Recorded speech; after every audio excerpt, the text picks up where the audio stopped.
Welcome in. It's your instant reaction post-game show. The Lions fall to the Philadelphia Eagles. Jake Riepma, Natalie Kerwin, and Bradford Banta. A disappointing Sunday night in the city of brotherly love. Yeah, if you want to sum up my reaction, Natalie Kerwin here with FanDuel Sports Network. I strongly resonated with former Lion Herman Moore, who live tweeted during the game, "What in the name of football is going on here?" Bradford Banta here, 22-year NFL veteran. 16-9 doesn't really tell the whole story. The Lions battled. Did they learn? And are they better for this? We're going to dig into it. One pride. It's the Lions Squad. Everything Detroit Lions every week. Breaking down all the big hits and game-changing plays from the Motor City. The way only the Locked On Podcast Network can. From the roar of the Lions to the next great chapter, the Lions Squad Show starts now. And here we go, live with you on a live Locked On Lions Squad Show. Jake Riepma, Natalie Kerwin, and Bradford Banta. Lions fall to the Philadelphia Eagles. Today's episode brought to you by FanDuel. Right now, new customers can bet just $5, and if your bet wins, you'll get $300 in bonus bets to use across the entire app. So download the FanDuel app today. Disappointing Sunday night, kind of a bizarre game. We're going to break it all down. Lions on the wrong end of a 16-9 defeat in Philadelphia. Jared Goff struggles. We'll go through that. A controversial pass interference call that I'm sure we all have a lot to weigh in on as well. And of course, what this all means for the Detroit Lions. Your comments are always welcome. And Natalie Kerwin, we got to start with you because we're going to start with some good news for the folks that may not know, but I was lucky enough to find out on the Instagram, you got the Facebook, the Twitter, and everything else. But happy birthday to Natalie Kerwin, our very own Bradford Banta. That's where we start. Happy birthday, Nat. That's right. We're not going to sing. Right. We're just going to bring some positivity to a bummer of a post-game show that we're going to make better by it being your birthday. Another trip around the sun. Take it away, Natalie Kerwin. Hey, well, the only thing that would have made this birthday better, if not a Lions win, was hearing you both sing. I'm a little disappointed in this. We don't want that. We don't want to lose all the live viewers and then all the audio viewers to turn it off later. We don't need that. Yeah, we might go to a record low if we start to hear from you two. You might be right on that. You're on to something here. On the #1 sports platform for sports podcasts. I'm so sorry. The #1 sports podcast platform, the Locked On Podcast Network. Free and available wherever you get your podcasts. Make sure you like today's video and subscribe as well. As we were saying. Subtle plug. You fit that in perfectly. But thank you for the nice birthday shout out. Seriously, I appreciate it. It's been a great weekend. Spent time with some family and friends.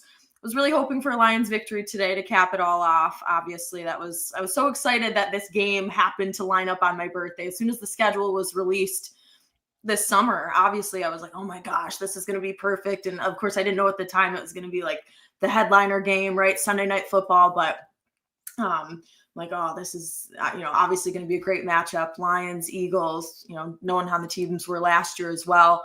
It just was one I had circled on my calendar, just like Aiden Hutchinson said. We've had this one circled on our calendar too. Obviously, not the way this game turned out tonight.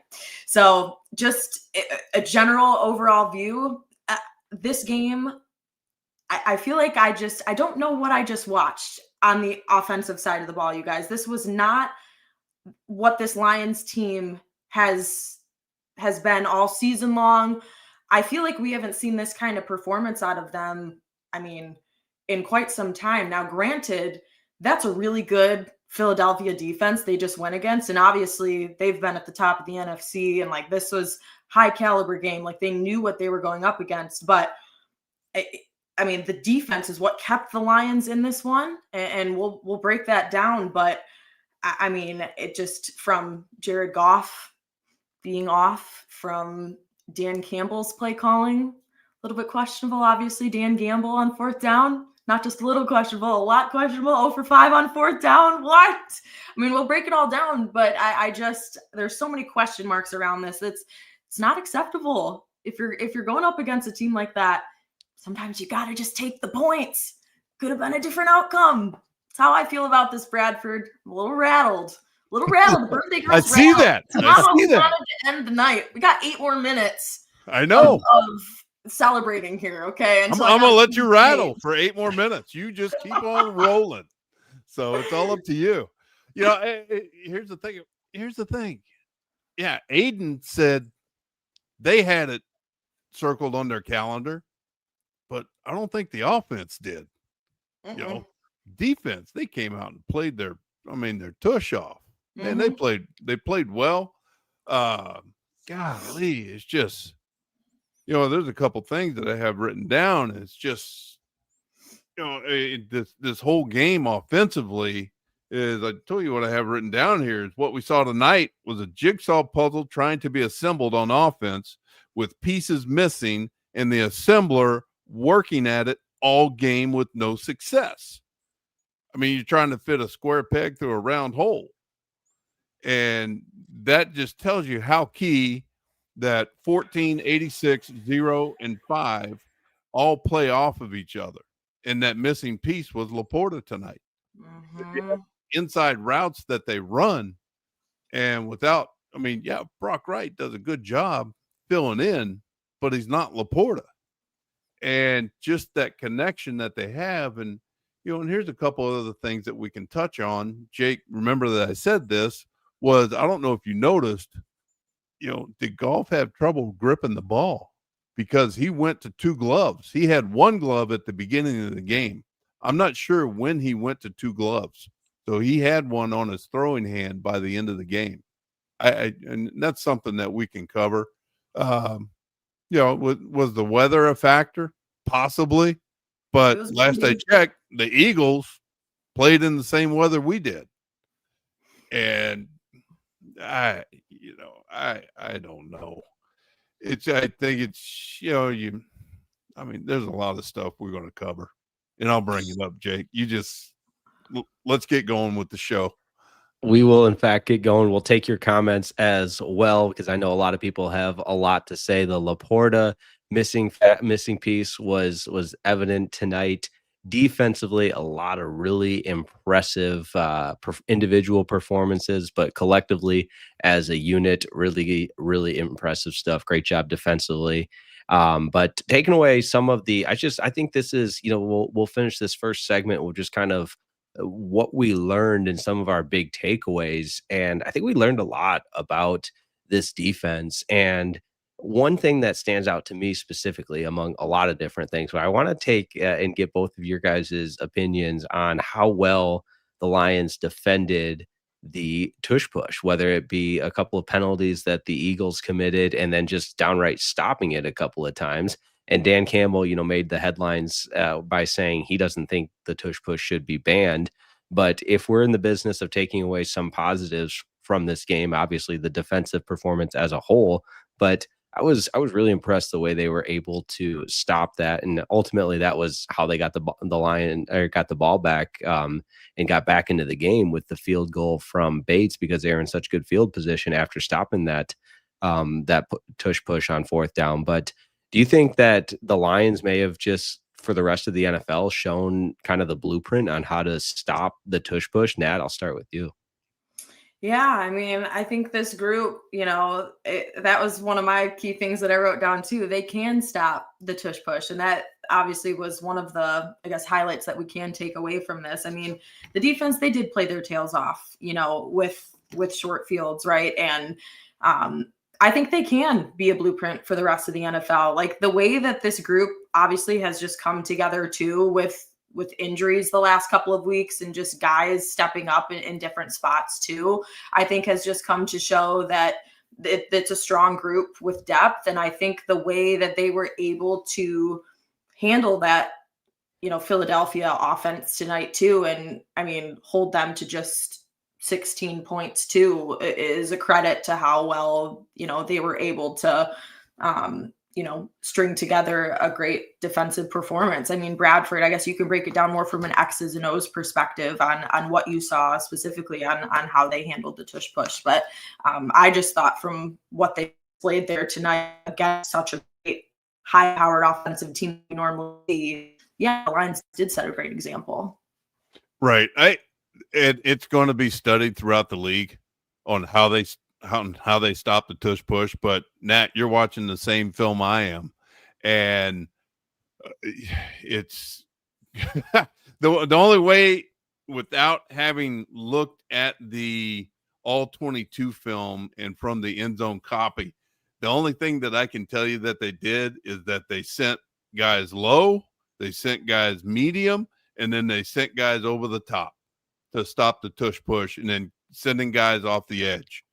There was another one where they got the false start on the Philadelphia Eagles, which I believe was a totally right call, because you have the right guard, the Philadelphia right guard, sitting there tapping the hand of the defensive tackle who was in a neutral zone infraction penalty. Just let it happen, and that'll give you +5 for the first down. Instead, they get flagged for a false start, which is the correct call in my mind.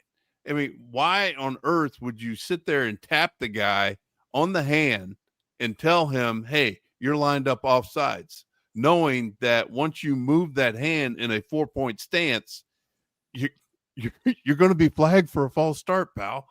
But it's interesting to watch, because God, the defense just showed up because they were out on the field. I mean, the time of possession was 36 minutes for the Eagles, 35-48 for the Eagles, and 24-12 for the Lions. And, getting back to, and this is a comment made earlier in the show, by Wetlands, I believe, and Jake, don't even try to find it. Am I insinuating that Goff is a wuss? No, he's trying to figure it out to where he can play better. And that's what I am talking about. And that's what you have to do as a player. If something's not working, then you always go back to the drawing board. How can I make this better? That's what Goff's asking himself on the sidelines. And that's why he probably went to the 2-glove system, because he felt more comfortable with that.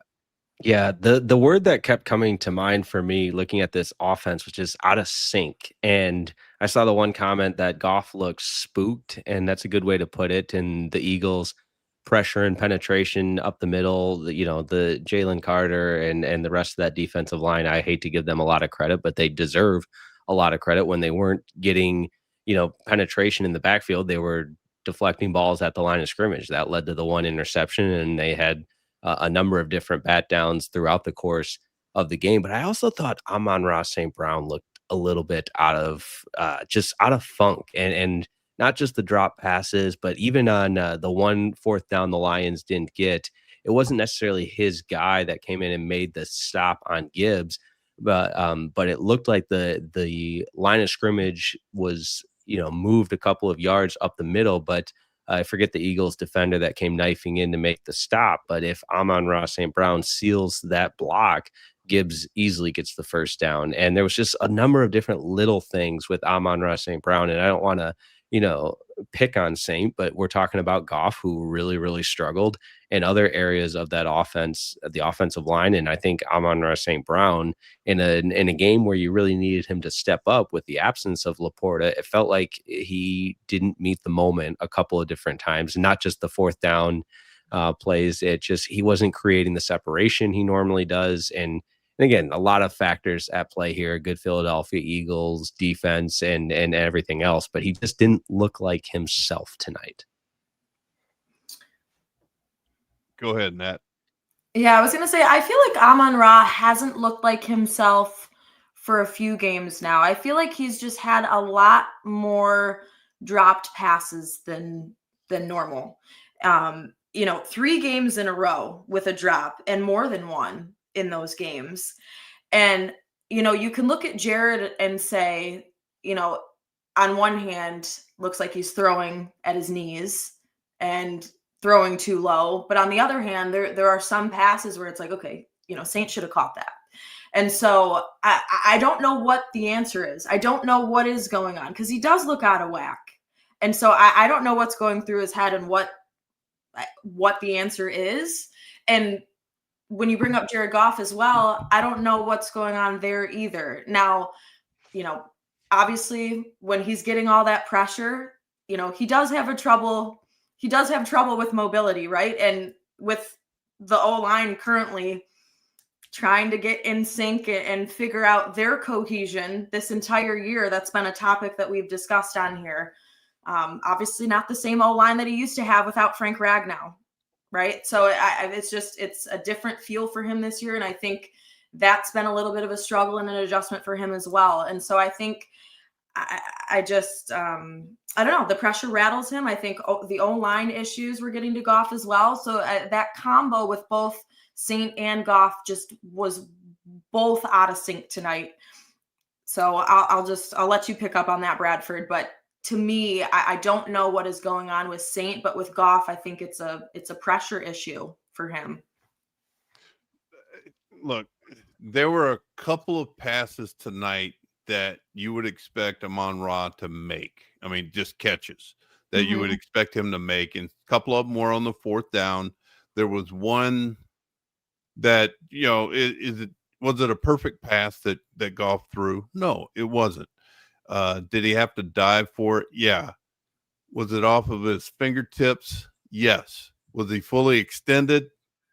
That's what I questioned. And those are the passes that he usually catches. And I'm backing you 100% in what you're saying, that Amon-Ra is not at 100%, or it's not the same guy that we're used to seeing.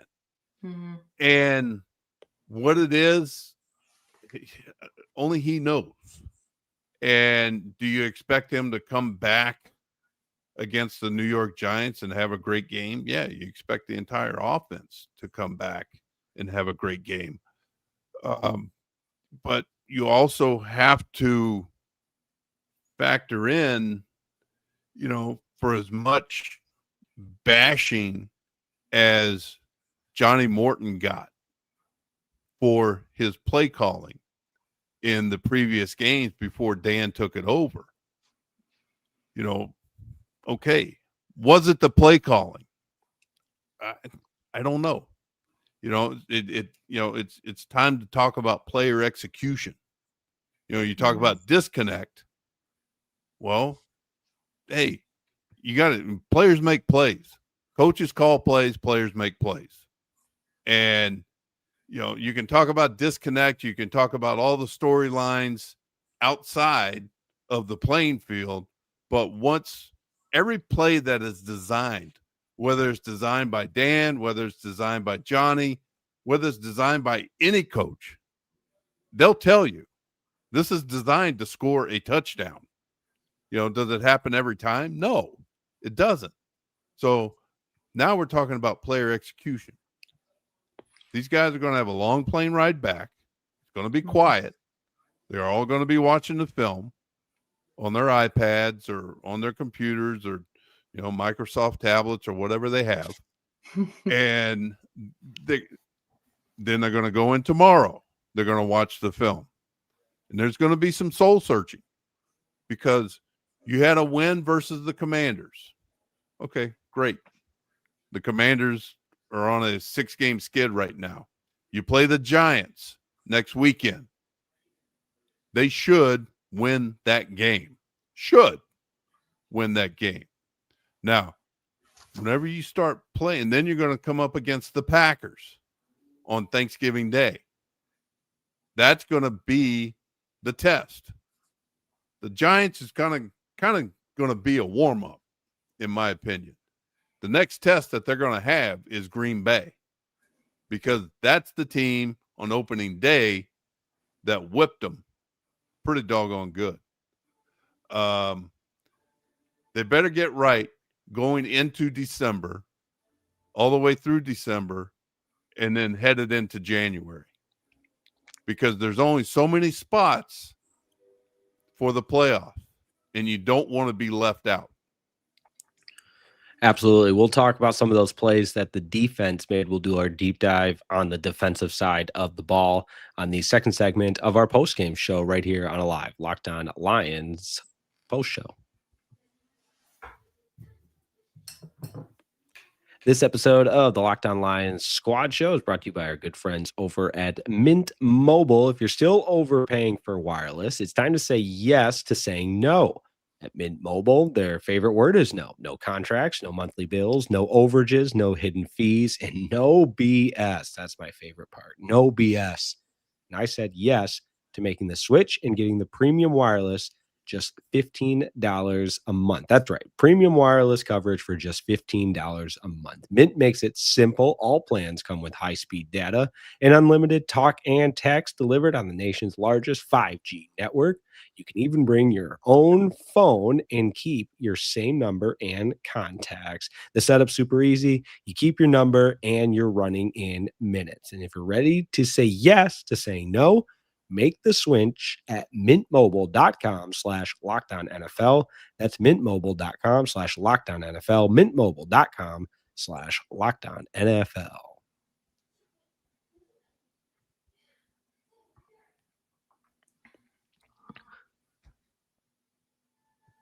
There we are. All right. Hey. Where's everybody? This isn't right. We left ya. I was like, guys, I need you. We're not done. Okay. Segment number 2, defense. Played really well. I think the secondary was a huge, just played their tails off. And Rocky Sin, I know he gets called with the pass interference late. Brian Branch, another penalty, but I think a lot more good than bad. Bradford, I'll kick it to you first. What stood out to you? Yeah. It's just the overall enthusiasm that the defense brought to the table tonight. I mean, they played well. I mean, if you look at the stat line, Jalen Hurts, 14 for 28, 50% completion rate tonight. You know, where he hurt him was with their legs. With his legs. You know, it was just timely rushes on his part. Saquon Barkley, I think the only time that he truly stood out was getting the first down at the end of the game. You know, he didn't have a touchdown. It was, and here's something. Okay. I'm hesitant to bring it up, but I wonder if it was brought up by the Lions and they just told him to shelve it, because you hear about it and players are wearing illegal stuff on the playing field, correct? And then you have AJ Brown reading the book, and his mental you ride the wave with AJ Brown, right? So what did you see on AJ Brown tonight that was illegal for him to wear according to the rules? And would it have set him off in a downward spiral with the way, and would it have affected his play? What did y'all see? Did y'all see anything? The red mouthpiece stood out to me, but and then like a red wristband. I was like, guys, your team's not red. The red wristband. Ding, ding, ding. Sorry, Nat. Yeah. I just jumped in. I was just was that what you had as well, Nat? No, you're good. Exactly. That's what I was gonna say. Like if you wanted to make a stink, you could have gone to the fashion police for the NFL and be like, hey, he can't play. And they'd be like, why? Because he's wearing a wristband that is not white, black, or team color. And they would make him take it off. Now, would that have, put him a downward spiral? I don't know. But those are the games that you play whenever you're coaching or playing, and just bring it to the officials' attention. I don't know. Let's talk about defense. So I'm just bringing something up, but those are the mental games that you play with the other team that could possibly affect them, and you don't know how it would affect them. But given this past week that he had, or past 2 weeks that he had, would that have set him off going down a non-productive way? I don't know. Yeah, he's proven how kind of mentally, I'll say sporadic he can be, not necessarily mentally weak, but just you don't really know what you're going to get from him and one thing, one week to another type of thing. But I thought, the Lions defense for being put in some of the worst spots, the failed fake punt, the interception, even to hold them to a field goal in general, to hold this Eagles offense to 16 and give the Lions a chance to even be in this game was the encouraging part that I'll take away. And I think Calvin Shepard continues to rise to the occasion from a defensive coordinator perspective. And Nat, I know we've joked about this, but he just continues in his first year as a coordinator to put out this resume that's so impressive. He does, and I won't be surprised if he gets snatched up at some point. I mean, we've already heard it this year with, LSU, his alma mater, calling him for coaching jobs. And as Bradford, you said, he calls himself a liger? A lion tiger. Yep, exactly. Lion and a tiger. So he's locked in right now. Obviously, he loves his old roots, but he's like, I'm for my boys right now, right here in Detroit. Yeah. So he continues, to your point, Jake, he is building his resume here, and he's got those guys locked into what he wants them to do. And of course, being a former player himself, like, he just knows how to rally that locker room, right? And like, you can understand that too from your perspective, Bradford. Like, you just know how to get the guys together. Same with Dan Campbell. You have a way of rallying people to understand what you want out of them. No, so, he does.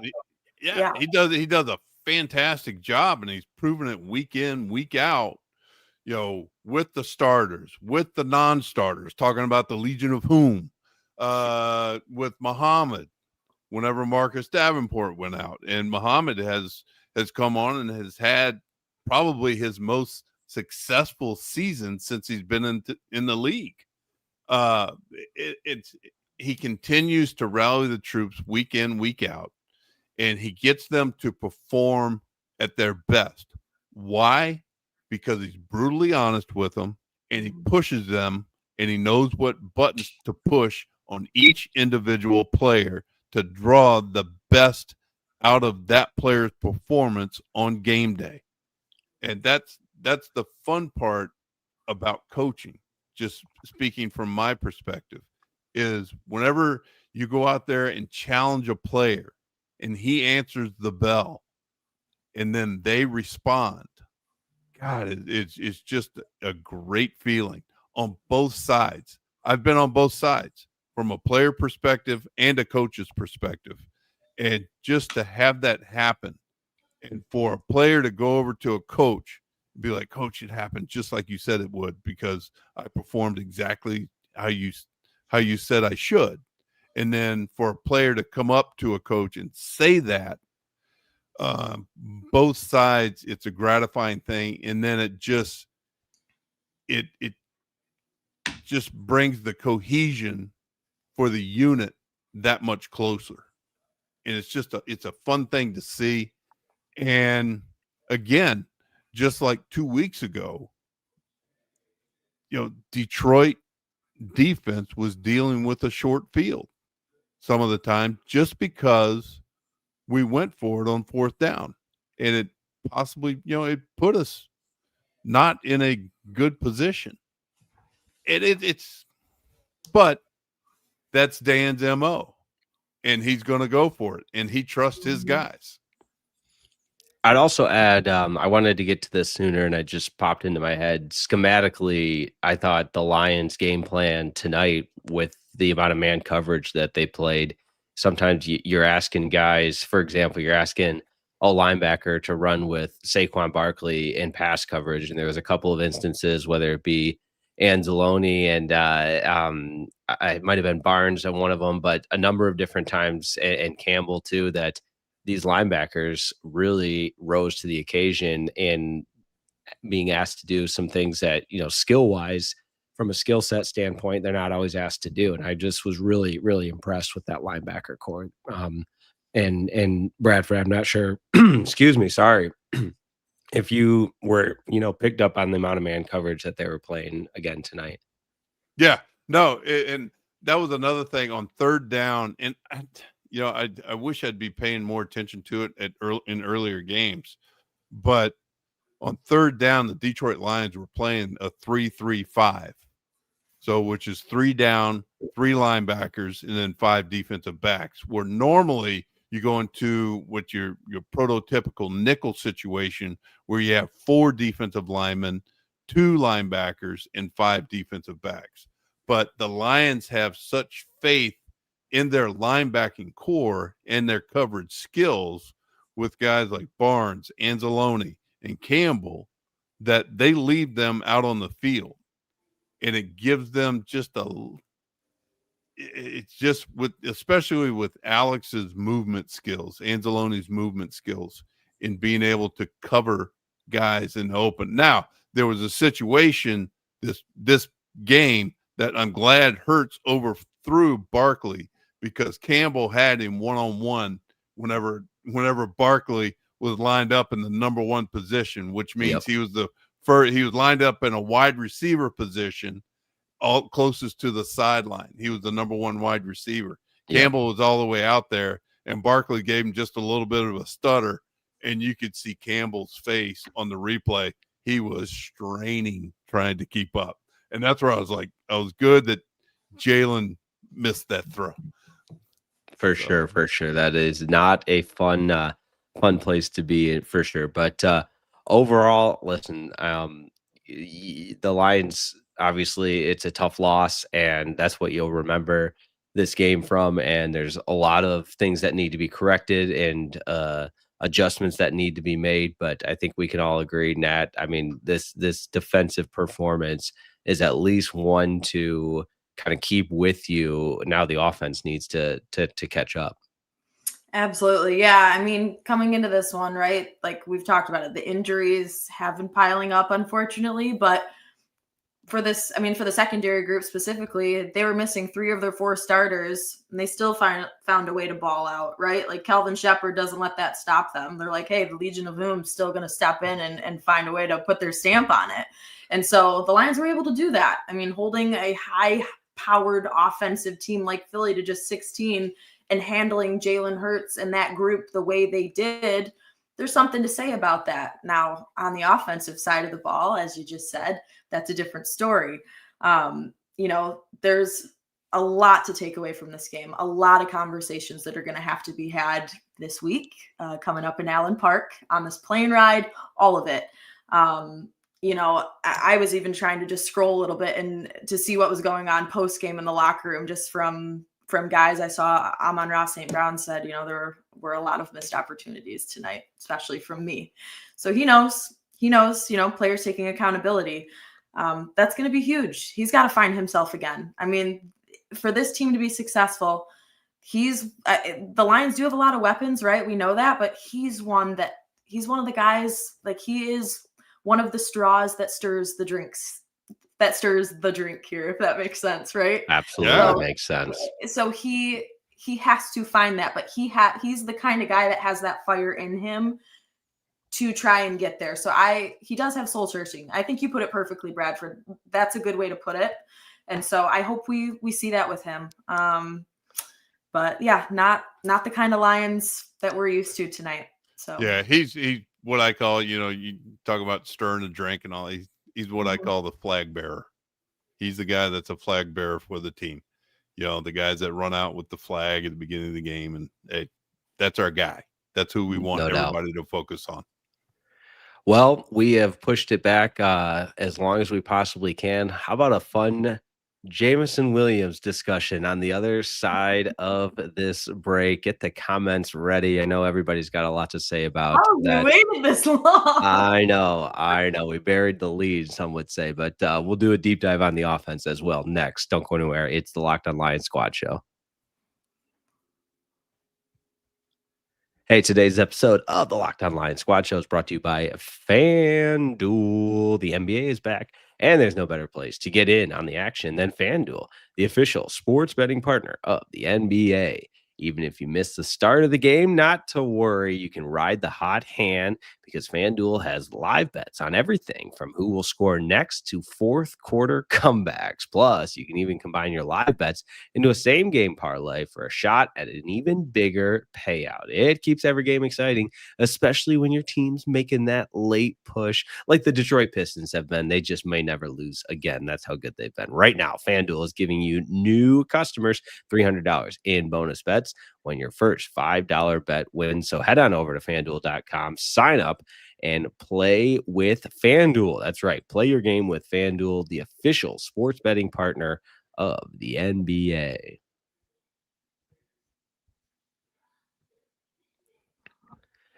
Detroit Lions fall to the Philadelphia Eagles in Philly on Sunday Night Football at the Lincoln Financial Field.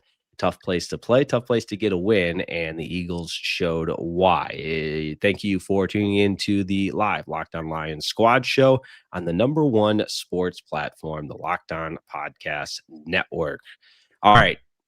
The Jameson Williams conversation. Who wants to start? Because my man had made some plays tonight, and he just sometimes did what sometimes Jamo does. All right, I will. Here we go.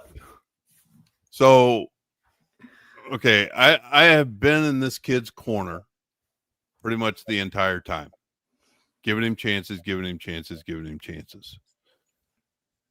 I'm coming out of that corner a little bit. Reason being, you paid him cash. Now, you can't teach speed, and that is what he has.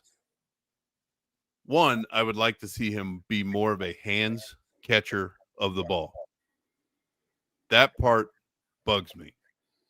The immaturity issue of what he did after he scored the touchdown. It hurt the team. You can't do that. If you're going to be paid that type of money, there are certain give me a word. There's certain things that Expectations. Thank you. I appreciate it. There's certain expectations that you are expected to fill. And he is not mature enough at this point in his life to understand what he did. I think he will tomorrow, because I'm sure it will be talked about tomorrow in the team meeting, offensive meeting, or personally with Dan, and definitely with the wide receiving core, on why it was a bad move on what he did after he scored the touchdown. It put the teams in a game like this, points are at a premium. And you cannot do post-touchdown celebrations that you know are going to draw a flag and then put your team in jeopardy for possibly losing, or not losing, but not attaining points in an easier manner. And everybody can say, why did Bates miss the field goal? He shouldn't have missed the field goal because he nailed a 54-yarder at the end of the game. Hey, the wind may not have been blowing as much at the end of the game than it was whenever he kicked that extra point. I just, you can't do that to your team. You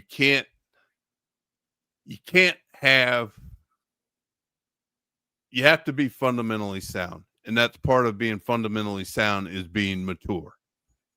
And to be making that type of money, you're expected to represent the Honolulu blue and silver in a respectable manner. And that was not respectable manner, because you need to go out and win the game. That's job one. And how do you win the game? By not getting uncalled for penalties. Listen, he's got a track record, right? He's gotten in trouble for multiple different things, right? And people know this about him, that he does have an immaturity to him, and he should have known better. He should have been thinking in the moment that that was not appropriate and it was going to cost the team. Now, you could look at Jake Bates and say, oh, putting him in worst field position to kick that field goal. Oh, yada, yada, yada. But you could see Jamo's face on the bench. I feel like he did realize in that moment, as soon as it did cost the team a point, I feel like I was trying to read lips. It's hard to say exactly what he said. Couldn't really tell, but I think there was something that sparked in the moment there, like, oh, yeah, that wasn't so good on my end. So it's not like the Lions lost by a point tonight, and that's, that was the reason. But unsportsmanlike conduct, I mean, that's not a great look. And the Lions are trying to build a team full of culture guys, and it feels like Jameson Williams is more of the anomaly, the guy that is not that kind of culture guy that Brad and Dan are trying to build here. I think they're trying to make him that way. I think he's trying to be better. Like he to me, I thought he was trying to be better, but tonight just showed us that doing without thinking first, that maybe he's not heading in the right direction with that. I don't know. I feel like Dan and them have been trying to groom him to be better in that regard, right? Like, yeah, it's almost like he'll take a couple steps forward and then it's a step backwards that's more impactful than the many steps forward. And many, M-I-N-I, many, not many, the many steps forwards that he'll take from time to time. And Bradford, you can probably back me on this. I think a lot of coaches, I know my dad would always talk about this, that there's just in coaching, you have this proportion between, and it's just a dynamic of how good of, it's unfortunate, it's just the way it is, how good of a player is. It directly correlates with how much of the extra stuff that a coaching staff and organization will put up with. And it's just proportionately related, where the better the player, the more you put up. Some guys, you get one strike. That's just the way it is if you're a fringe guy. Some guys, kind of in the middle of the pack, okay, don't let it happen again type of thing. But when you're the thing you said, Bradford, that stood out to me is you just can't teach some of the abilities that he has and the getaway speed that he has as a dynamic player with the football in his hands. There are a few players in the NFL as explosive as him, and we saw it today. And then in the exact same moment, we saw the BS and the extra stuff that unfortunately is a part of who he is. And it's still, until enough time elapses and enough sample size elapse where we don't see these instances of immaturity or whatever it is. And listen, I saw a lot of this on Twitter, and I would agree with it. It's a dumb rule, and it's a sign of the no fun league. I get all that, how guys can, after an interception, 11 guys can run in front of a camera and flex and do everything else. And then other times, they can, Amon-Ra St. Brown can stand on his head and they make a cake out of it. But when you jump on the goal post, then it's a penalty. It's all stupid. Just somebody just be Barry Sanders and hand the ball to the official, high five with your teammates and move on. That would make Jake Riepma really, really happy if we could just all be on board with that and just play the game. Like, to me, if I ever made a play, it was the first guy I saw, I just wanted to, headbutt and hug him. And that was enough for me. And it doesn't seem like any NFL player operates that way. They all want to be on TikTok and they all want to be viral and everything else, but just one time, just score a touchdown. And I know I'm rambling here, so I apologize. And it's late and people are like, okay, now I'm really going to bed because Riepma won't shut up about scoring a touchdown and handing the ball to the official. But the Lions could not get a lot of momentum today. They grab momentum with a touchdown. You're looking at taking the lead before halftime, and it's gone like that because of a stupid penalty of jumping on the goalpost and falling down because of, again, a sign of immaturity. So what did I just accomplish with that long rant? Absolutely nothing, other than I hope Jamo can just snap out of it, because he has a skill set that you can't coach. The rule is simple. The rule is simple. Don't use prop. Yeah. So the goalpost padding counts as the prop. Yes. Got it. The goalpost is a prop. The pylons are a prop. I think the only one possibly grandfathered in is because they thought it was so dumb is the Salvation Army Thanksgiving Day at the Cowboy Stadium. I think that I don't know. That's for a good cause. It raises awareness. Okay. So, but yeah, it's just, I mean, you had momentum and then that just killed it. Yes. And did it lose the game? No, it didn't lose. Yeah, the nobody's game. saying that. No, and not I know at people all. are saying that in the comments right now. No, that's not what any of us are saying. It's just, it was a momentum swinging moment. Yeah, Because you and felt Jake, like the Lions, right, to your point, could take the lead there before half. yeah, and Jake, you brought up a good point Mm-hmm. earlier, talking about, and Nat, you'd mentioned it as well, talking about building culture inside the building, building culture that lasts. So, I mean, if you're one of the offensive linemen and you see how things are lining up, or a tight end, or one of the other wide receivers, and you see what he's about to go do, go tackle him. Go tackle him. They're not going to penalize you for tackling your own player after a touchdown. So right before he jumps onto the field goal post, bam, light him up. Last thing I want to wrap up with the offense. I mean, Jahmyr Gibbs had a couple of both runs and receptions where, again, just putting on full display things you can't teach: the speed, the change of direction, and even punishing some Eagles defenders at the end of those long runs. I was like, how does he still have it enough gas left in the tank to deliver a punishing blow at the end of these long runs? But an interesting point I wanted to get both of your opinions on that I saw on Twitter, X, whatever we're calling it. Some of these short yardage opportunities, it does seem, we've talked about the two running back dynamic at length and how good Montgomery is and how good Jahmyr Gibbs is. But it does feel like sometimes in short yardage situations, and then this could be very well, and you can tell me, Jake, you're being way too reactionary here, but does David Montgomery deserve the ball in some of those short yardage situations ahead of Jahmyr Gibbs? Or Bradford, do you see it as kind of a feed the hot hand thing? Because Gibbs, again, clearly had the hot hand tonight as a running back. Yeah, no, I see it, feed the hot hand, because the plays that they look, I mean, just off the cuff, me observing and what they're running, they're the same plays that they're given to Gibbs or Montgomery. It just depends on whether or not you want a speedster in there, or do you want a 230-pound back that's just going to freaking just ram it into the line of scrimmage and get the yardage. And it's there's a reason they're called Sonic and Knuckles, because they bring two different skill sets out onto the playing field, and they pick and choose when they want each one in the game. I thought they did an excellent job of using Gibbs out as a receiver.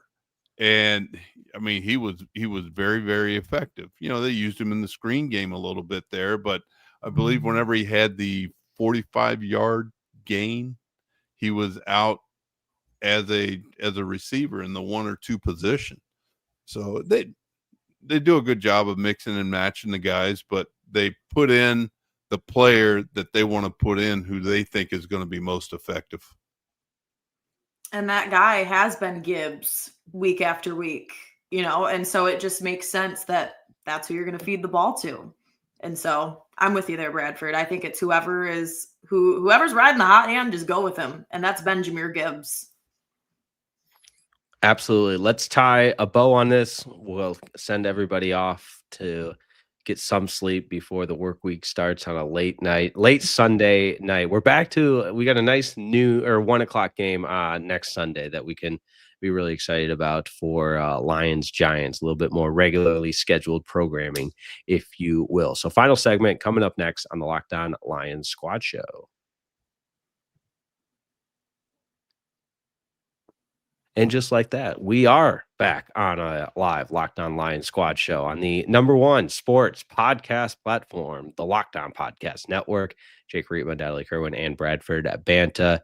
I think we reset/finalized the show with just some thoughts looking forward to that Giants game coming up. And I know I say it every time that I hate this word, and then I go ahead and use this phrase, but a get right game, maybe what the doctor ordered a little bit, but don't take the Giants lightly because they, they lose to the Packers today by 7 points, and it's a interception in the end zone on the final drive. So old Jameis Winston and the Giants were trying to steal one from the Packers. But in all seriousness, I mean, the 24-hour rule is obviously a real thing. Bradford, you mentioned it, watching the film on the iPad and everything else, and then getting into a week of practice. But this Lions team now, you play the schedule game and you look at a win here, loss here, so on and so forth. And as of late, really since that Bucks win, there hasn't been. I mean, of course, the Commanders win as well, but Lions doing a little bit of not soul searching, but certainly got to get back to the Detroit Lions football that we certainly expected in 2025 and have seen at times, but not consistently enough. Yes. I mean, I don't know how else to put it to you to answer your question. They have the players, and they need to develop a consistency on offense that we're used to seeing, and they haven't had that over the past month, and really over this season. They just haven't had that consistency that we're expecting to see, or that's to be expected out of the Lions offense that they've displayed over the last few years. And I'd say the surprise, not yes and no, is how the Lions defense has been played. They're the ones that have been keeping the Lions in games. And you would want the offense to capitalize on that. And Nat, to your point earlier in the show, is the interior of the offensive line and how they have to meld and come together and keep Goff off of his tush. I mean, Tim O'Neill's having to wash that uniform tonight. I know that for a fact because the link is a grass field, and he's getting that shout and he's spraying it on the uniform probably as we speak on the plane ride back because Goff was down on the ground quite a few times. But that's where the Lions have to show the most improvement in my mind. And hats off to Vic Fangio, the defensive coordinator for the Philadelphia Eagles. He put together a whale of a game plan, and it shut the Detroit Lions down tonight. And if I were teams moving forward, I would look at this. Now, most teams don't have the front four that the Philadelphia Eagles have, but there were times tonight that I think the Philadelphia Eagles defensive line, if they weren't hitting Goff, then they were playing volleyball with Goff because they were spiking the ball as much as they can because I don't know how many batted passes the defensive line had tonight. And then here's another one that I was thinking about. What player on the defensive line that was recently added by the Philadelphia Eagles was talked about possibly being traded for to come up to the Detroit Lions to offset or play opposite Aiden Hutchinson on the edge, Jalen Phillips. Mm-hmm. And that's a credit to Howie Roseman for, always churning that roster. And Brad Holmes does the same thing, but the Eagles had enough draft capital to make that trade happen. And he affected the game tonight. So it's just they have to do some serious work on the interior offensive line on a week in and week out basis to make sure that they are physically fit to keep Goff on his 2 feet instead of being on his derriere at times. The defense That came out weird. The defense. I was listening to Bradford there. late. I hadn't talked for a few minutes, so I don't know where that came from. All right, we're laughing at myself here.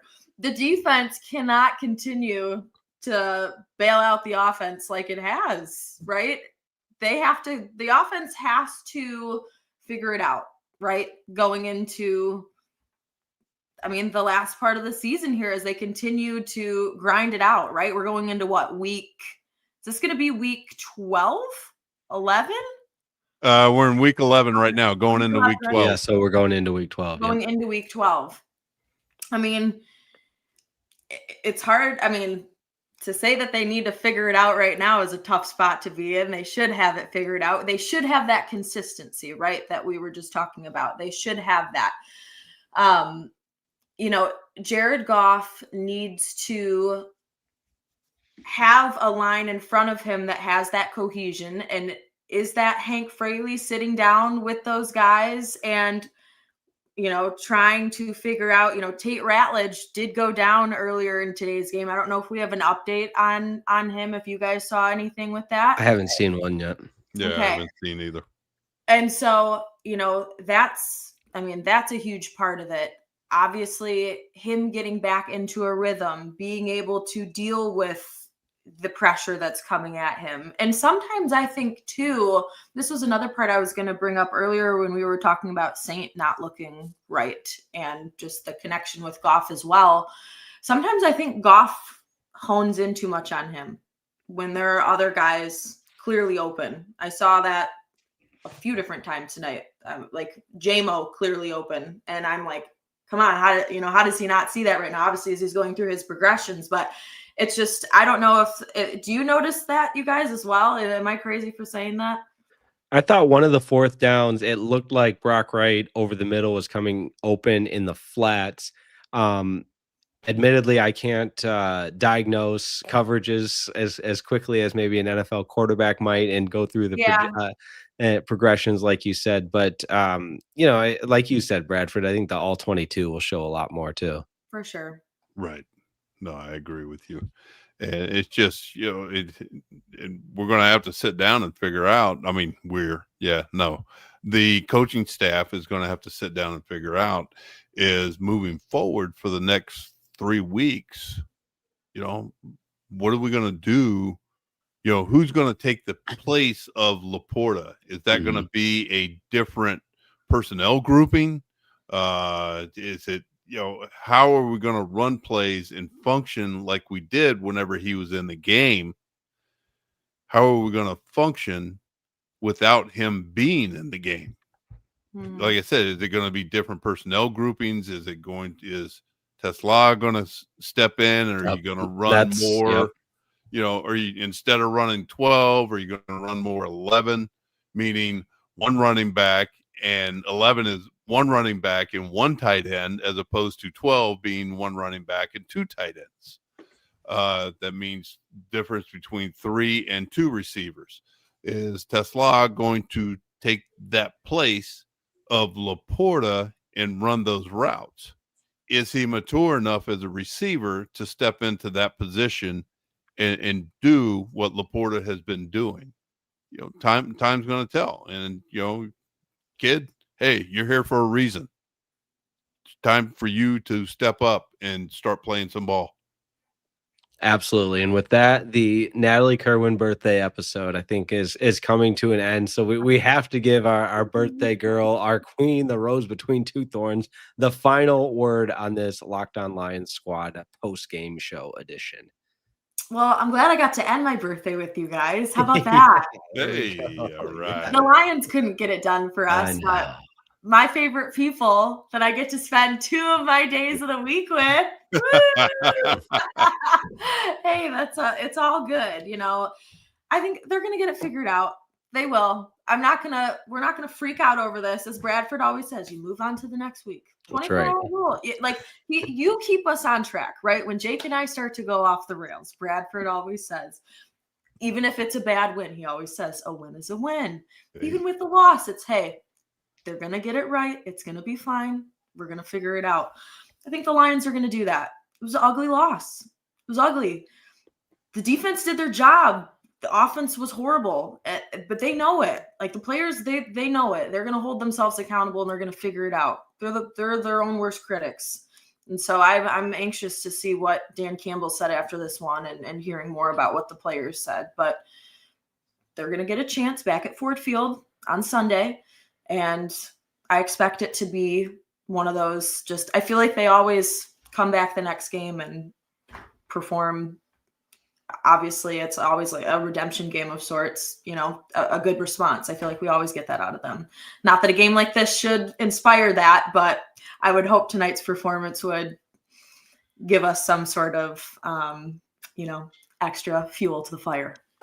I believe it will, and I believe we'll be talking about it on Thursday's episode of the live Locked On Lions Squad Show. We'll hope you join us then Thursday at noon Eastern or thereabouts. Just make sure you turn on your YouTube notifications so you know exactly when the show is scheduled for. For Bradford Banta, for the birthday girl, Natalie Kerwin, my name is Jake Riepma. Lions fall to the Philadelphia Eagles. If you missed anything, find it on our Locked On Lions Squad Show, the live tab, and of course, wherever you get your podcasts, and on YouTube on the #1 sports podcast platform, the Locked On Podcast Network. Have a wonderful rest of your evening/morning since it's late, and we will talk to you on Thursday. Goodbye.